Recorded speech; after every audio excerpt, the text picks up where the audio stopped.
the RockNerd, and welcome to my sanctuary, which is my bedroom. And yeah, I basically live in this room pretty much. Anyways, um, it took years before I had an actual bedroom, and that's a long other story. Today, I am going to talk about I keep talking about with different videos, my technique for rock painting. And yes, I only use craft rocks. I don't use anything that I would buy for a collection or something I would want to do research or study. I love research and I like to study rocks and minerals and gems and crystals and all that stuff. So I have some that I just kind of have and display, and others that, I like to examine and things like that.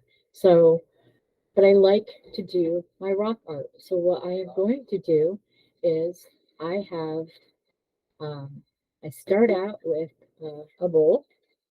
This is, it's an old Chinese takeout bowl. I save them for this kind of stuff. So, um, I mix paint in them, things like that. Um, I have two storage bags, and you buy the ones that come with like the twisty ties, not the zippers, because it's a lot easier to maneuver, and they're actually thinner, and that's the way I like them to be. But I put one bag inside the other. The outside bag I will be using to cover this one so the rocks can dry, and then I will the inside one, I double bag it just so if it happens to break, I don't get paint all over. It stays within the confines of this particular bag. So my next thing I need to do is I put my bags or my rocks in a bag. These are mainly white rocks, but I buy a variety of different colors and shapes and sizes. And I take a handful or two of these rocks and I put them in a bag. So yeah, it's pretty simple. Then I select paint colors. Sometimes I do a maximum of three. Sometimes I just do one and I add some glitter to it to give some texture. I use acrylic paint. Um, and I'm always buying my acrylic paint online at Amazon, and any acrylic paint will actually work. So I'm using this particular bright magenta, um, and you can get sets of these for 12 or 16 different paints. And I'm using some blue. And I bought also these extra, um, like squeeze bottles to put extra paint in because I don't like to waste paint. So if there's anything left over when I'm doing painting, then um, instead of wasting it, I can put it in a container. So I have decided I'm going to put some magenta in here. So what I do is I just squeeze it in, just like that, a couple squirts, come over if you want, and then you see it's got paint on it. Then I take the other color, and this should have, yeah, it has a little bit of blue left in it. So then put that away. And then basically what I do is I put the other bag in here, get the air out of it, and then squeeze it down.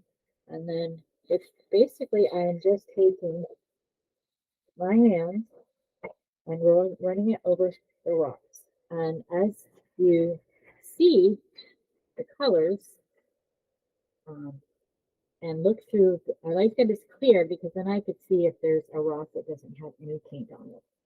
So after that, I take it out and this one didn't break, so that's really good. So then I take this plastic bag, the outside one, and I put it on here because I use these bowls for mixing paint and I don't want that color to come off. These, sometimes you could pop the paint right off of them. Other times they're a little more difficult. So I have what I call my tools of the trade: plastic bags and a skewer. Yes, the kind of skewer you skewer your meat or whatever. So after these are mixed, I put them in a plastic bag covered bowl, and then I get all the rocks. Sometimes they get stuck because they're stuck to the paint. You get whatever you can out into the bowl. So, and then I can just tie this up and discard it, and very little paint, some, but little. Then what I have is this. I have a mix of, it's kind of like a pink and purple, because obviously red and blue make purple. So this is a variety of that. It will be wet. So I use the skewer to kind of flatten them all out. And then I set it aside to dry. And little by little, as it dries, I use the skewer to separate them, because sometimes once they're painted, they stick together. But if they're dry, eventually you can pull them apart. But sometimes that means that there's a little piece that the paint might come off. And if that happens, then that's usually the part that I glue to something so you don't see it. If I needed to see the whole rock that way, then I would just touch it up with a paintbrush. And basically, this comes out different, like it's like very uh, like a marble effect, because you're getting two tones. Um, a third one would be fine. I don't recommend much more than that. Um, I do recommend that if you're going to do black and white, that you paint the rocks black first, let them dry, and then add some white paint using the same technique, but because otherwise it'll come out gray. But if you want white and black um, to show, black and then white in the marble effect, then you would want to um, do it that way. White with any color, because otherwise it'll just lighten the color, and then you get an effect that you might not want.